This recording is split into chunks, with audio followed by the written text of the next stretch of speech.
So in the next few lectures, I would like to talk about a topic that's one of the certainly hot topics in computational science, namely parallelization. So when you think about today's computers, all of the computers that we work with are parallel. My laptop, for example, has 4 cores, even though it makes it look like 8. The biggest computers today have more than 1 million cores. And what that means is that ultimately, if you want to solve a problem efficiently on these sort of machines, that you need to be able to distribute the work in such a way that all of these processes work together to solve the same kind of problem.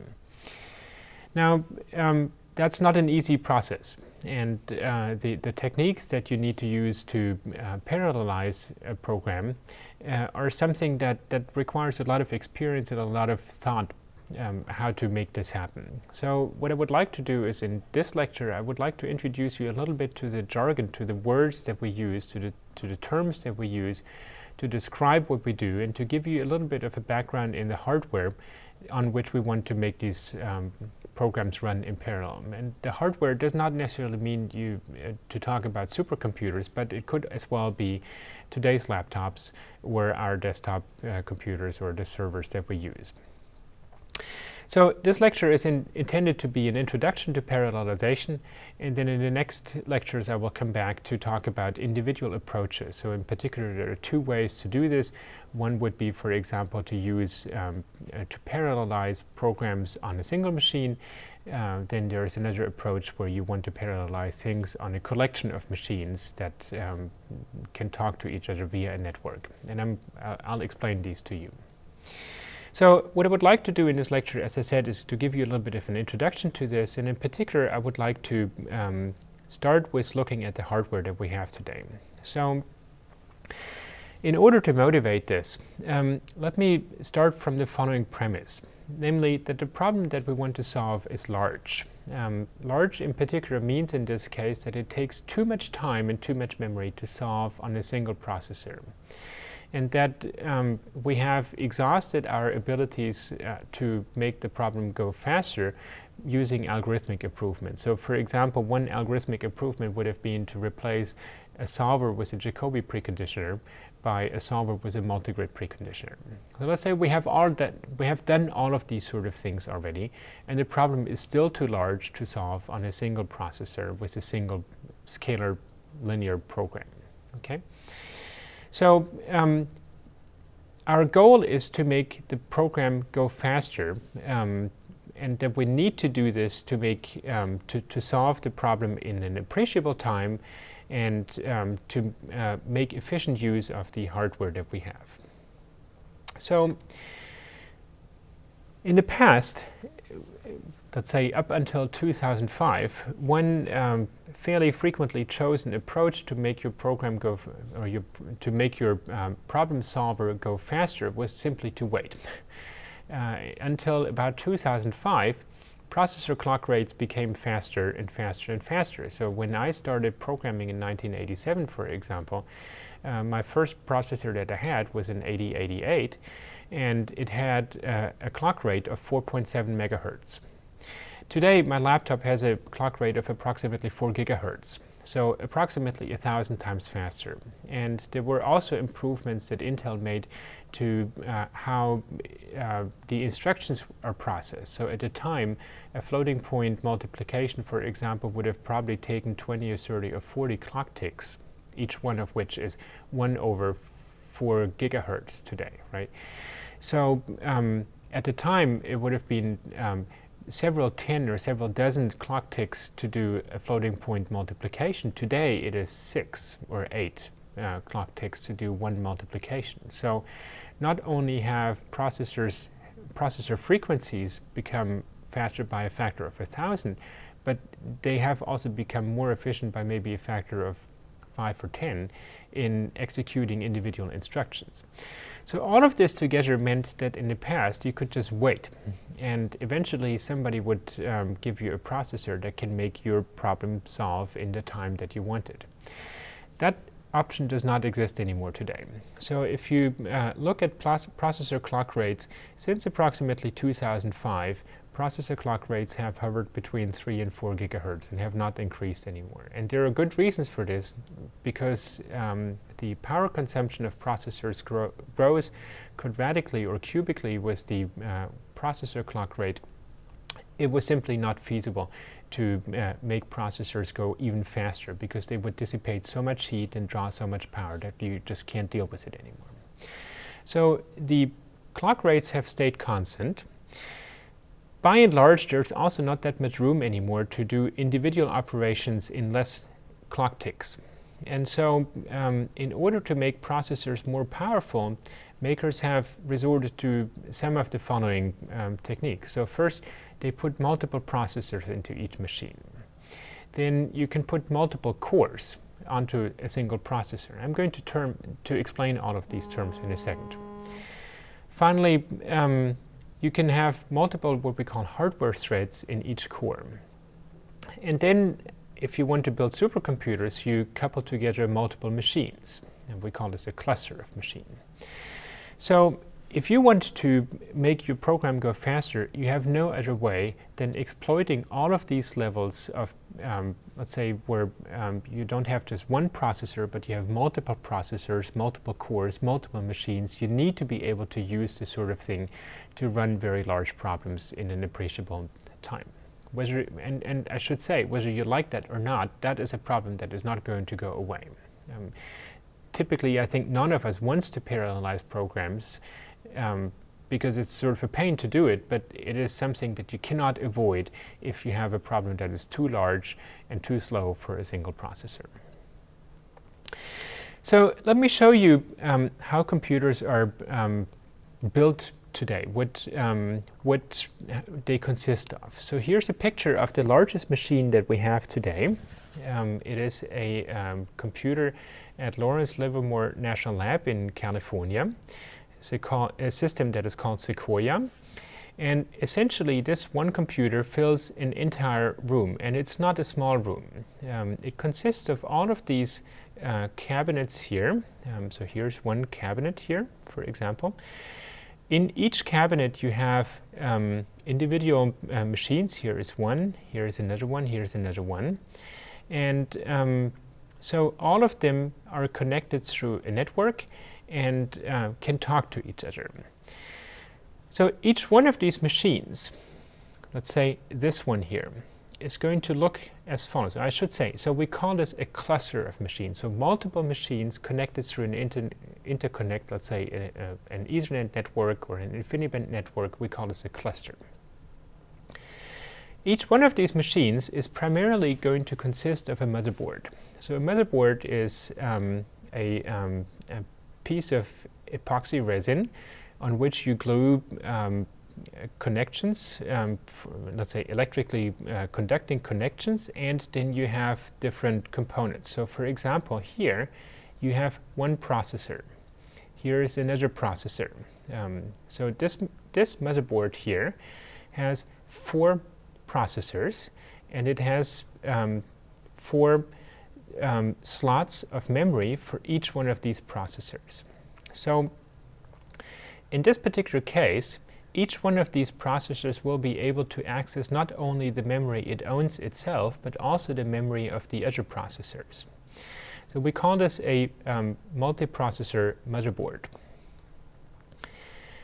Now, each one of these, so this would be the innards of one of the machines of, for example, Sequoia. This is not the motherboard from Sequoia, but they will look roughly like this. This could be in your desktop, for example. Each one of the processors looks essentially like this. So on this picture that I just showed you, there are not actually processors to be seen here. This is just the place where the processor would actually be. And then what you could put in there is a processor that looks like this. So this is the underside. These are all the pins. These are little pieces of metal that you stick into the socket. This is the upper side here. And there's a chip somewhere here in the middle. And if you looked at this closely under a microscope, it would look, for example, like this. So this is from Intel's Core 2 Quad, which is already a few years old now. this one has 4 cores. So on every processor, there are 4 cores, and you can see them. So this would be 1 core here. Here is another core, and then the same thing over to the right. Each one of these cores has a particular area of memory that we call a cache. That's fast access memory. And so what a core is, essentially, a core consists of a whole bunch of transistors that are able to add, for example, 2 integers or 2 floating points. So if you have 4 cores, then typically you would have, let's say, 4 units that can add integers, and 4 units that can add floating points, and 4 units that can dereference addresses, and so on and so forth.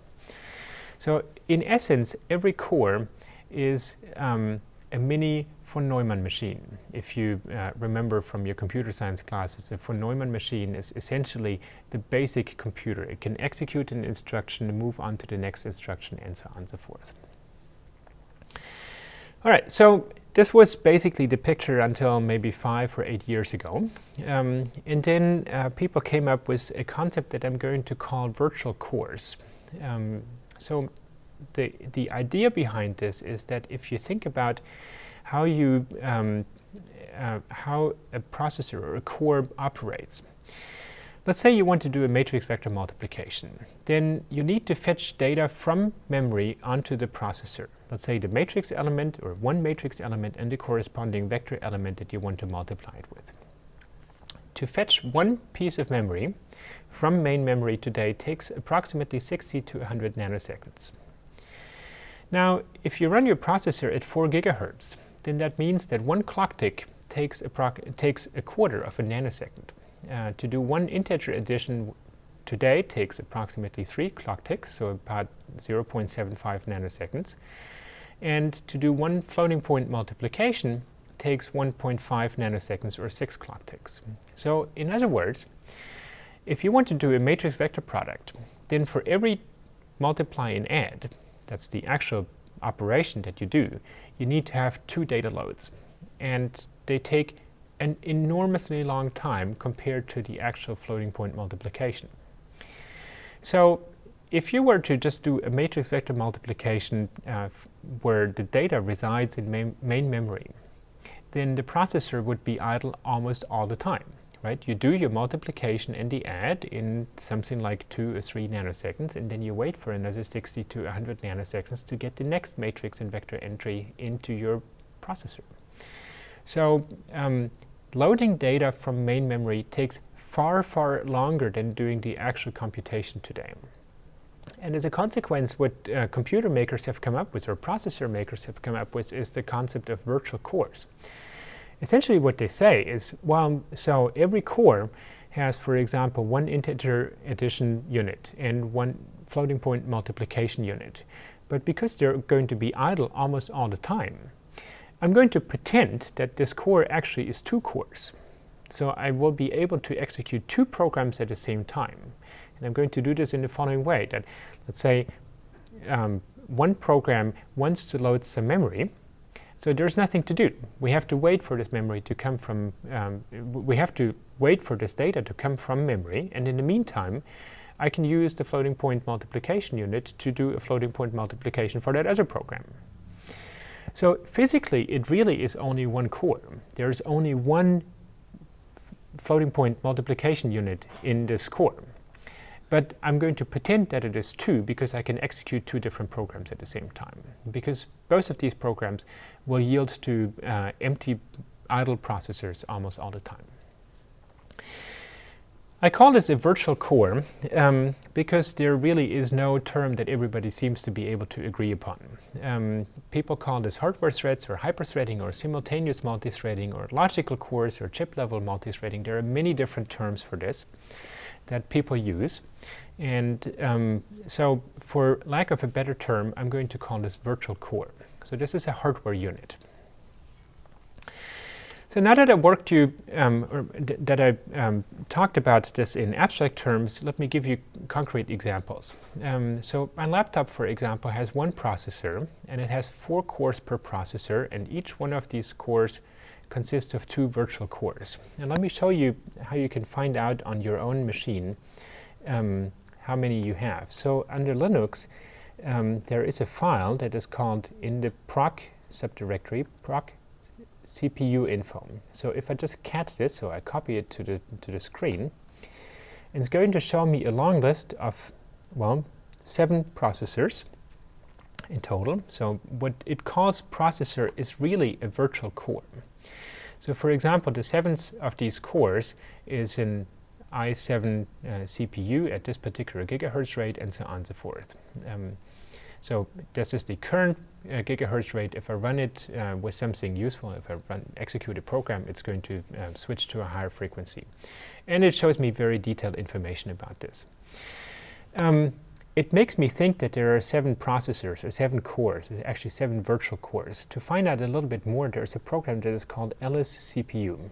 And lscpu shows me that, well, there are 8 CPUs that corresponds to the virtual CPUs, that there are so many threads per core that would be the virtual cores.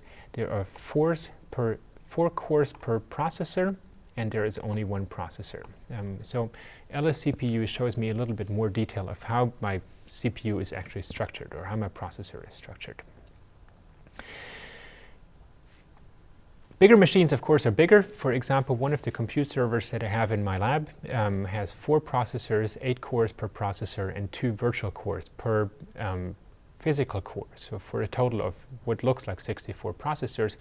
And then a machine like Sequoia in Lawrence Livermore has almost 100,000 machines, each with 18 cores, each of which have 4 virtual cores per physical core. So you end up with almost 7 million virtual cores that all can be used to run programs in parallel. Okay, so this is the software, and this was the hardware background. Now let me talk about the software. So in order to understand this, let me introduce the concept of a machine. So a machine would be, for example, my laptop. It would be a collection of processors and memory resources. Okay, it would be typically managed by one instance of an operating system, and it is connected to all of the other machines via a network. So typically, we run one operating system, one software machine per physical machine, but in some scenarios today, you use a concept that is called virtualization, which means you have multiple software machines per physical machines. They share the same physical processor and the same memory, but they are otherwise completely separate. They don't know anything of each other. On every machine, you have a number of processes. So a process is the technical term for a program. So if I run, for example, right now here, OpenOffice to show this presentation, then that is a process. If I have an editor open, that is a process. Each process has its own separate memory space.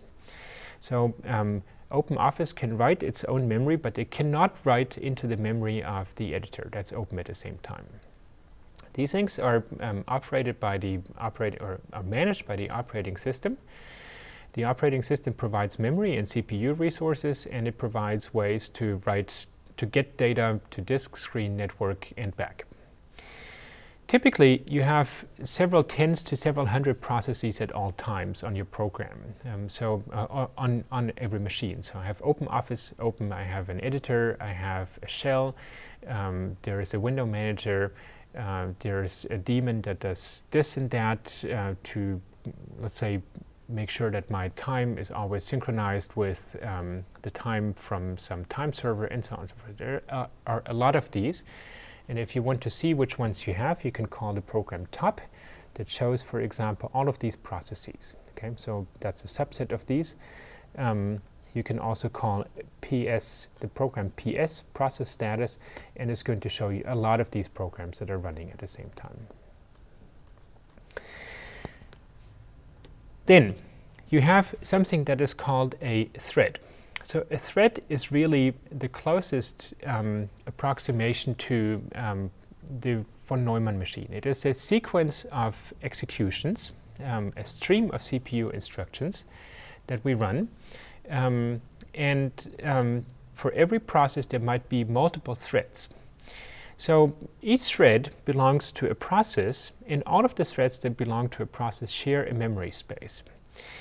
Now, the operating system is responsible for scheduling threads to virtual cores, right? I have as many execution units as there are virtual cores in my system, but I might have many more threads, right? So if I have a few hundred processes running, each of which might have 2 or 3 or 5 or 10 threads, then I have a few hundred threads on this system, but I have only 8 virtual cores. So the operating system is responsible for putting threads onto cores and interrupting them at times to let other threads run. Let me show you just very briefly how this actually works, how you program with threads. So I've prepared a little program here that has a function do something that doesn't do anything particularly useful here. It just adds up a few numbers and then outputs the result. And I have another function that does something else. And both of these functions take a void pointer and return a void pointer for technical reasons that have to do with the operating system. So I'm showing you this as a very low level. We're not actually using this in deal.II, or you will probably never actually use this. But the way this works is that you call, for example, a function that is called pthread_create that creates a thread. So in the beginning, main is its own thread, and we're going to create 2 threads on which we're going to run the function do something and do something else, and then the main thread is simply going to wait until these 2 threads are done. So if I compile this, C++, threads2.cc, I need to link with the pthread library. Then I can execute this, and it's going to run these 2 threads at the same time, and eventually it will produce some output. Okay, so let me run top at the same time and show you what happens when I run this. No, this is not. This is what I wanted here. So if you look at the output of this program a.out, it runs at 200% of. Okay, it's already over. Let me do this again. So a.out runs at 200% of CPU. That means that there are 2 threads that are doing something at all times. So this is essentially the way we run threads. We call a function that does something with pthread_create, and then we wait for it to be done. So to end this this lecture, let me go through some of the fundamentals of parallel computing. So if you have n cores, you can in your computer, you can only be efficient if your software has at least n threads running. Each one of them does something at all times, and none of these 2 threads duplicate computations. This is what we call parallelization. So we need to take the workload that we want to do and split it onto multiple threads. And this is, of course, impractical in theory. This is, I mean, in practice, not all threads will be busy at all times, and we cannot avoid duplication of work or certain overhead like communication. But this must be the model that we have in mind when we want to do efficient computations, that we keep everything busy at all time. More formally, I can put this into a law that is called Amdahl's law. So if I have a certain amount of work, T, that needs to be done. So T would be the time to solve the problem on a single processor. And I should say, actually, what I really mean is on a single virtual core, on a single execution unit. If I can distribute this work onto P threads, okay, we use P because in the past a processor was equal, a core was equal a virtual core. So P is sort of a historical vestige. If I have that in this computation, a fraction s of the work can be done in parallel, and a fraction 1 minus s of the work cannot be done in parallel, then the overall runtime of this program is going to be this, namely s times t over p. So s times t is the amount of work that can be done in parallel, divided by the number of threads that I have, plus the fraction of t that cannot be parallelized. Okay, so what this implies is that the overall runtime will not decrease below a certain bound, even if I take more and more and more threads and processor resources into account, right? So if this P becomes larger and larger and larger, so if somebody gives me a machine with 1 million cores, I still will not be able to get the fraction, I will still not be able to get the runtime of the program below 1 minus s times t if s is not equal to 1. So to give you an example, let's say I want to compute the L2 norm of a vector of length 10 to the 6. So what I need to do is I need to do 10 to the 6 floating point multiplications and add them up. And then each one of my processor units need to send a local computation. So let's say I have 10 processors, each of which has 100,000 elements of this vector. Each of them needs to send the results to one processor that needs to add them up and then take the square root and print the result to screen. So if I say this is 6 times 10 to the 6 clock ticks to do the floating point multiplications, 10 to the 4 clock ticks to send the result to the to processor 1, p minus 1 additions, 20 clock ticks for the square root, 10 to the 4 to print to the screen, then this is the part that this is the fraction that I can run in parallel, whereas the remainder, this is something that I cannot run in parallel. And so the total runtime of my program is going to be something like this here. Okay, and you see in particular that the part that does not run in parallel actually increases with the number of processors because I need to do p minus 1 additions on processor 1 when all of the individual processors have sent their results to thread number 1. So a plot of this looks like this, and this is fairly typical that if you have, so this is the runtime here as a function of the number of threads that participate. What you typically find is that the number of seconds that you need to run this whole thing, or clock ticks, goes down initially, but then levels off, and in the worst case actually starts to increase again. So more processors does not necessarily mean less runtime. So keeping in mind Amdahl's law gives us the foundation for talking about parallelization. In particular, one of the measures that we often use when we talk about parallelization is something that we call the speedup. So it is the ratio of the wall time for one thread divided by the wall time. Wall time is the amount of time that clicks by on the wall that on the clock that is attached to the wall behind our desk, for example. So the speedup is the ratio of these times. Ideally, of course, the speedup would be equal to the number of processors that I have. If I throw 10 processors at a problem, it should be 10 times as fast. In practice, Amdahl's law gives us that the speedup is not equal to p, but is equal to this ratio here. And it is only equal to p if s is 1. Right? So that gives us the theoretical foundation. In practice, like I said, there are two different paradigms for parallelization. One is that we use shared memory machines. That's what I'm going to talk about in the next lecture. And the other one would be a cluster of machines where each machine does not have access to the memory of the other machines. And in that case, we have to use an entirely different paradigm for parallelization. These are the two things that I'm going to talk about in the next lectures.